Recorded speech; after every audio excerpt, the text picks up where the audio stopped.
The things that void your fasting, scholars say, are 7. So memorize them, and then you don't have to worry about anything else, because now you know that these 7 nullify your fasting, so anything else does not. First of all, eating and drinking. So eating and drinking, anything that goes into your stomach, through the mouth or through the nose, then this nullifies your fasting. Even if you swallow a stone, it nullifies your fasting. Secondly, whatever takes the role of food and drink, such as the IV, if you have glucose, for example, that you can live for 3-4 days without eating and drinking, just because of this IV is going into your veins. So this nullifies your fasting.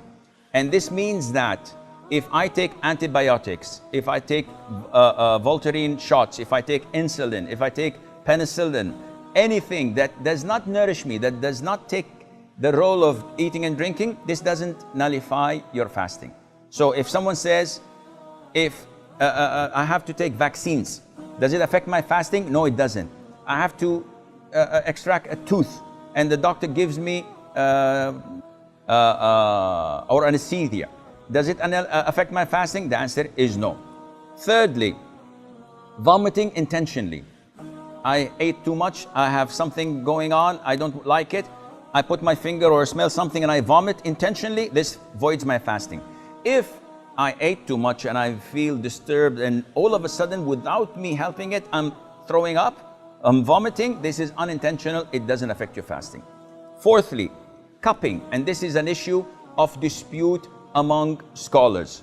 So the most authentic opinion, it's safer not to cup while fasting. Cupping is having scratches and slashes on the back of your neck or on your shoulders, and then extracting the rotten blood. And it's a form of healing and medication. It is good. The Prophet encouraged it, alayhi salam. But during fasting, refrain from it because it's an issue of dispute.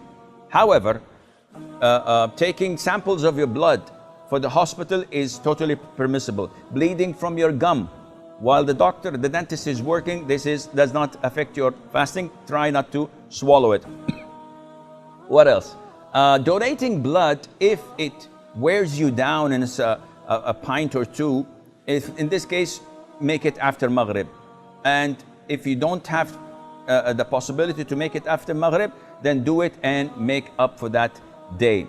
Fifthly, ejaculation. Any person ejaculating while he's awake, of course, because this is different than nocturnal emission. What you suffer or what you have of what they call wet dreams, when you ejaculate while sleeping, this doesn't affect your fasting at all. But if you do it intentionally while awake, by looking at something or thinking or masturbating, this nullifies your fasting. Sixth is intercourse, and this is the highest of all. And we spoke about the expiation in the beginning. Seventh is the blood of menses or postnatal bleeding. These two, if they exist, then the fast is void, even if it's seconds before the adhan of the Maghrib. Now, if you look at toothpaste and look at these 7 categories, you will find that as long as it doesn't go into your throat, you're in the clear.